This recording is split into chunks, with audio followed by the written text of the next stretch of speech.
各位观众、各位听众，大家好，欢迎来到我的频道派 TV。今天是纽约时间7月18号，星期六。人民币对美金的兑换率是7块02分。夏天呢，为什么没有杀死病毒呢？虽然早先呢有一些公共的卫生专家，他们估计随着气温的上升和空气变得更加潮湿，那么新冠病毒的传播呢在夏季会减弱，但是美国一些最热和最潮湿的地区的病例呢，实际上呢还在激增。工程师和通风专家说，这可能是因为居民在室内他躲避酷暑，而这个室内的制冷空调的系统 HVAC 系统可能会加剧空气的传输，导致这个额外的气流携带过多的病毒。那么空调的这个能量它是可以移动气溶胶的即使在观察到社会疏远的这个酒吧和餐馆里面，空气也是可以携带呼吸道飞沫或者含有病毒的气溶胶的。所以呢，最好的通风总是在室外，这就是为什么川普准备要把他的造势大会放在室外。但是呢，室内的目前大多数的通风呢，还是要依赖空调系统。虽然专家说通过这些系统增加了外部空气是有可能的，但是专家并不确定有多少外部空气呢足以稀释它的病毒的颗粒，因为感染的剂量呢尚不清楚。即使试图提高通风率来稀释病毒的颗粒的话呢，那 HVAC 的系统呢也并非为防止这些传染性空气传播疾病的传播而设计的。通风后 HVAC 系统中的下一条它的防线是过滤。大多数的商业和住宅 HVAC 系统呢有这个 MERV6 或者8的这个过滤器，它可以过滤尘虫霉菌细菌，也可能捕获病菌的小颗粒，但是并不是100%。那么非常注重空气质量的机构呢，也许会拥有一个 MERV13的过滤器，可以部分的捕获病毒。但是一些 HVAC 的系统呢，没有配备怎么处置它。大多数的空调系统我们知道是不会过滤到病毒的，病毒可能直接穿越了这个通风系统，吹到你的脸上。所以专家说，人们认真对待这些建议很重要，尤其是在酒吧和餐馆，顾客需要摘下口罩才能吃喝。那么很多的机构强制实行社会疏远和戴口罩，但很少有人检查它的空调系统，来看看它是不是需要做一些必要的改进。至于戴口罩，我们知道有一个共识口罩不会保护你，而是保护别人不被你的细菌传染。但现在越来越多的证据证实了，口罩也可以保护你。如果运气不好接触了染疫者，那么任何类型的口罩都能够减少进入体内的病毒量。病毒量很重要，吸入少量的病毒呢，可能不会发病或者只有轻微的症状，但吸入大量的病毒恐怕导致重症或者死亡。随着经济的重启，新增确诊病例大增，公共场所强制戴口罩的要求，那么在纽约、加州各个州呢，它对于这种需求呢越来越紧迫。但是专家指出当民众外出购物或者是看医生，或者在海滩或者公园等公共场所和他人接触的时候，戴口罩是非常非常重要。事实上，戴口罩是可以协助孩童预防被感染，那么出现罕见的新冠病毒染病的症状，比如说是多系统炎症症候群这些重症。那么呢，您的小孩呢，如果不戴口罩，不只会被传染，而且还可能得到重症。虽然比起成年来说，孩童因为新冠病毒出现重症的几率较低，但仍然可能被传染，具有传染力，然后将病毒传染给其他的人。所以随着学校要开学，那么在学校戴口罩呢，不只降低传染给其他同学的可能性，以及传染给老师、行政人员的可能性，也可以预防学生被其他的同学传染。有很多的染疫者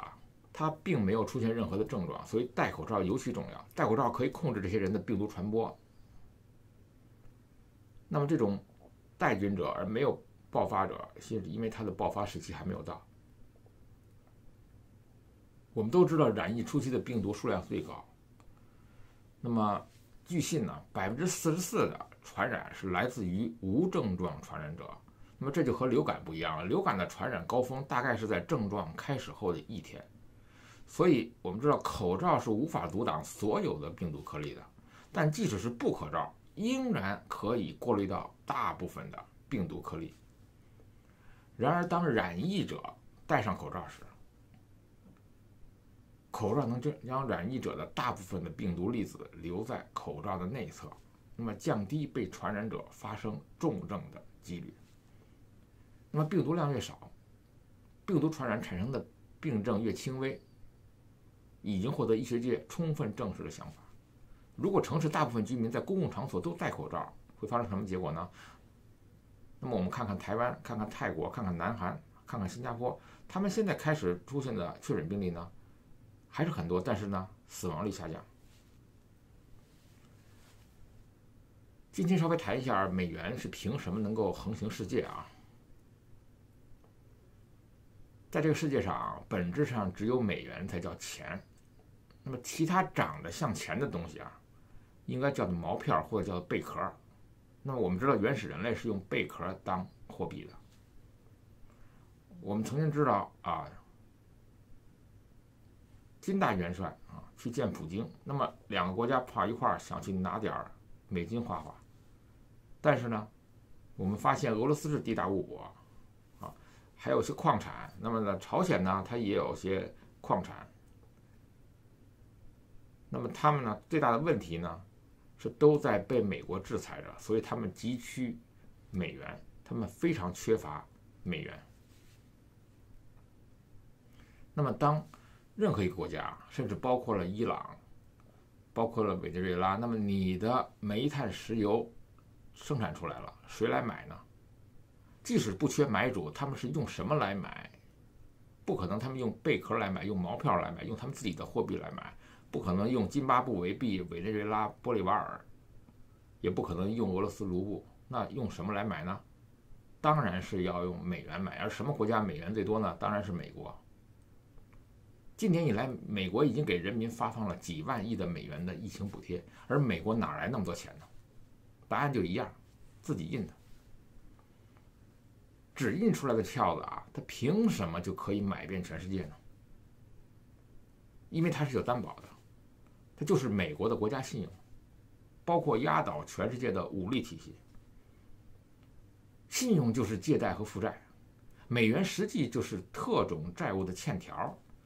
但这是一种不需要任何抵押物的无限的欠条。美联储只要发行美元，就可以投入市场使用，就可以用于各种支付。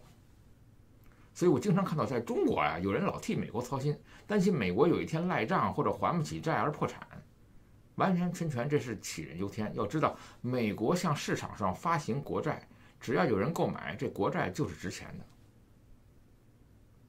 由于美国的国债进入市场后呢，它可以自由的转手交易，所以只有债券的临时持有者，但是并没有固定的债主。那么美国没有必要有这个随时还债的压力，只是必须向国债的持有者定期支付利息，从而保证了国债作为国际资产的收益稳定而已。美国国债的持有人呢，也会主动的维持美元的信用和价值，因为如果美债被市场过度的抛售，就会导致美元大幅贬值。那么受损的并不仅是美国，而且也是债务持有人自己。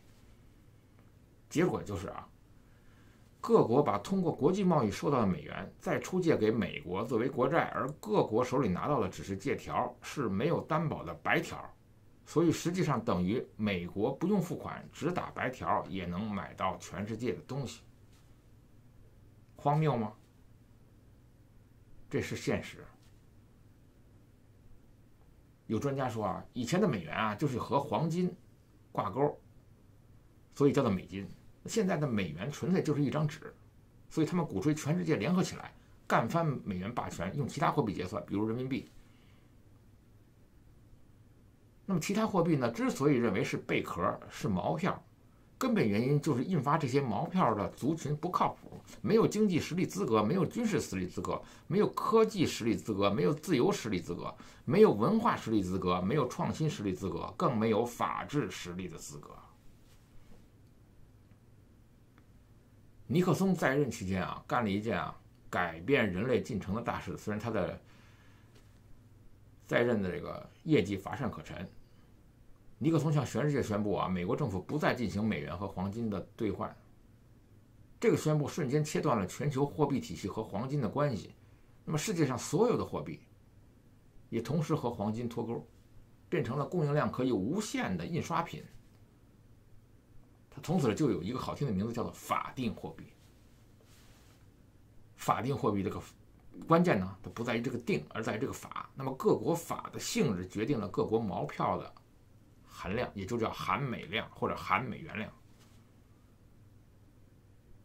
美元不再锚定黄金，而锚定了信用，而锚定了美国的文化、美国的军事、美国的科技、美国的法律的信用，锚定美元上的这个华盛顿富兰克林们的信用，锚定美元上印的 In God We Trust 的信用。这就是为什么美元成为了通行世界的货币，而所有的人都需要美元交易，没有人需要你们国家的毛票。中印两国啊，我们知道在6月发生的这个边境军事冲突的问题啊，大家都应该静下心来反复想想。经过了这么几个月的沉淀啊，大家都终于有一个比较更深的理解。中印两国在1962年发生过一场战争，那么当时中国呢确实是准备比较充足，在军事上赢了那场战争，但迫于国际压力，赢了战争的中国军队还是退出了战场，造成自动放弃了被印度占领的藏南10万平方公里的国土。今日印度不可同日而语，印度是世界上人口第2大的国家，很快就会取代中国成为第1人口国家。印度一直想成为地区的强国，而且甚至是世界强国，锲而不舍地要求加入联合国常任理事会。那么以美国为首的西方国家一段时间内呢制裁印度，而在同一时刻呢，中国刚刚改革开放不久呢，得到了大量的西方的投资。我们这次看到印度的总理莫迪啊，是一个野心勃勃的家伙啊。他在印度上台以来啊，印度确实取得了很大的成就。莫迪一直要成为联合国常任理事国，那么由于中国的阻力，印度一直没有实现这个梦想。那么超越中国一直是印度敢想而做不到的目标，但这一次似乎机会来了。自从2019年的岁末中国的武汉发生了新冠病毒疫情的话呢，目前造成了全球1000多万人的感染。西方国家包括印度在内，他们一直认为这件事情中国具有不可推卸的责任，而中国一直没有承认这样的诬陷。那么这个问题我们不便去说，但是西方以美国为首的国家，他们呢一直认为中国必须为新冠病毒负责。很多国家高额的赔偿金都列出来了。那么由于西方给印度撑腰，那么印度和西方很自然地形成了统一战线。那么印度要是瞅准时期，他要求中国赔偿20万亿美元，是全世界要求赔偿最多的国家。当然这个数目有点大啊，很像是这个天文数字啊。但是今年印度大举在中印边境增兵，这是绝对不可以掉以轻心了。如果没有西方给印度背后撑腰，那么印度绝对不敢这么做。那么因为毕竟印度和中国的综合国力差了一些呗，现在战争打的就是经济嘛。那么你如果印度没有钱，那么军工生产还不如中国，那么什么武器都需要购买，单凭一个印度怎么可能敢和中国硬碰硬呢？那么现在我们看出来了，印度的背后一定是有强大的老大哥在背后给他撑腰。这是谁呢？美国从2012年军事重返亚太的时候呢，战略意图就已经很明确了。美国为什么军事重返亚太呢？因为这个地区有美国的潜在的敌人，也是最大的敌人。谁是敌人呢？就是中国共产党统治下的中国。美国自从军事重返亚太开始，就着手制定了一系列的外交战略包围。几年下来，美国和越南取得了关系正常化，对印度的制裁也取消了，还卖了大量的先进武器给印度，这是印度梦寐以求的事情。美国为什么要这么做呢？当然是意识形态不同造成的。美国希望中国改变，但看起来是不可能的，那美国只能用军事和制裁这样的方式进行了。但苦于一直没有找到合适的理由，但这次新冠病毒彻底提前了美国的战略计划，天降机会。印度这次在中印边境增兵绝对不再是装样的吓唬人的了，这次绝对是来真的。那么印度背后不光有美国和北约的支持，还有北极熊罗刹国俄罗斯的撑腰。对于印度来说，没有比这更完美的机会了。但什么时候打，以什么样方式打，印度说了不算，还是取决于西方的战略意图。印度现在只是西方大佬的代理人，那么你的地理位置好，有的是兵源，西方给你钱，给你提供武器，叫你去收拾你的仇家。印度为了崛起，没有不去做的理由，所以大战在即。但是美军现在用的是声东击西的战术，那么印度的大兵压境，很可能就是美国的声东击西战术。这个战术的构想啊，包含着很厉害的军事目的。中国军队啊，如果防印度军队入侵，就不得不调大量的军队到中印的边境。狭长的中印边境呢，不好布防，遥远的新疆和西藏就造成了后勤补给很大的困难，也同时正中了美国让你分兵的圈套。美国希望让你面临多面作战的困境。那么，如果你不重视印度的入侵，印度军队就来真的，很可能真的会从西藏或者新疆方向入侵。美国率领的多国部队绝对会在大规模在越南金兰湾登陆集结。那么，如果真的要打，广西、云南的中越边境绝对是美国的首选之地。那么，中国又不得不增兵布防。那么，美国呢，让你两线作战，它不光是让你两线作战，它让你多线作战。现在南海战云闭目啊，南海一直是这个作为军事理由呢，由于中美关系持续恶化呢，那么人类公敌蓬佩奥呢叫嚣强拆中国在南海岛屿的建筑，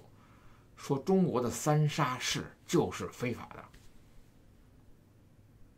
最近，美国、英国、印度、澳大利亚的海军舰艇在南海游弋，那么南海很可能随时发生战争。南海是马六甲的航线，而中国进出口货物的90%就是靠马六甲这条生命线，而马六甲周边遍布美国的军事基地。那么，以中国目前的海军规模，根本不足以和美国及其盟友抗衡。马六甲海峡一旦被美国控制，那么中国经济就危险了。没有国际市场，就面临着工厂倒闭；没有石油供应，就面临着大量工厂停产。那么大规模的失业潮，没有了国际贸易，就没有了外汇，没有了外汇，就连最基本的粮食都买不到。可是中国就是一个严重缺粮的国家，所以现在中国面临着山雨欲来风满楼的一种高压的形势。然后紧接着我们就看到了《纽约时报》说啊，川普政府考虑全面禁止党员和家属赴美旅行。拟议中的总统公告呢，还可能授权美国政府撤销在美中党员及家属的签证。这举几乎会遭到中国的报复，但是中国很难找到对等的报复，因为理论上，美国同时还要对侵犯人权的中国高科技公司呢若干雇员进行管制。那么这种全面禁止中共党员和他们的家属入境美国啊，包括已经在美国的人要想办法遣返，那么这是一个大的动作。换言之，美国可以随时驱除这些人和他们的家人回去中国。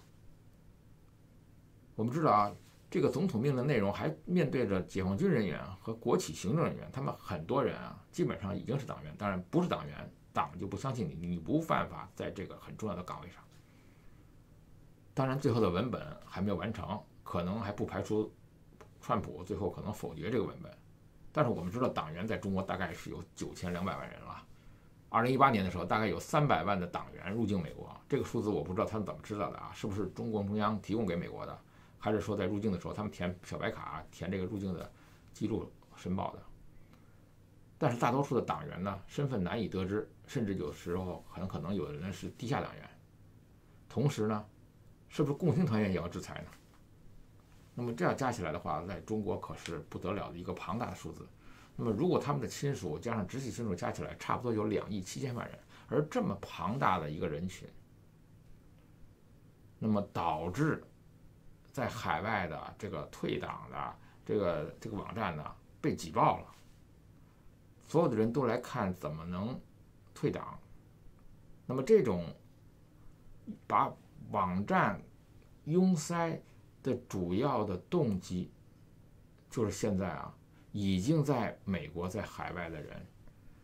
他为了保住在美国居留的机会，保住为他们的后代在美国受到好的教育的机会，而采取的下一步的行动。可以预见啊，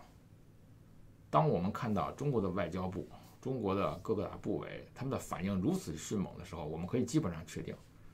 胡锡进很可能在美国有房子有存款，那么华春莹在美国很可能有房子有存款，那么他们的钱的房子很可能随时被冻结，而他们的签证随时被吊销，那么他们只有永远留在中国了。那么留在中国的话呢，也并不是一个坏事。我们知道中国发展的很好嘛，那么你能够向中国贡献，是吧？你赚的是人民币存在中国的钱里边，当然了啊，每个人还害怕着收韭菜啊。我们看到这几天中国的股市啊，上去了以后又下来，看样子又是一个很危险的征兆。所以我还是希望广大的中国的同胞啊，能跑快跑，能溜快溜，能把孩子送到外国来还是送到外国来，这是一个比较长治久安的方法。当然，至于是不是要共产党员呢？我相信美国的管理当局呢，很可能出现一些法案啊，或者一些途径啊，跟你说能不能宣布退党啊，或者怎么样脱离啊，这种形式有可能出现。否则的话，这个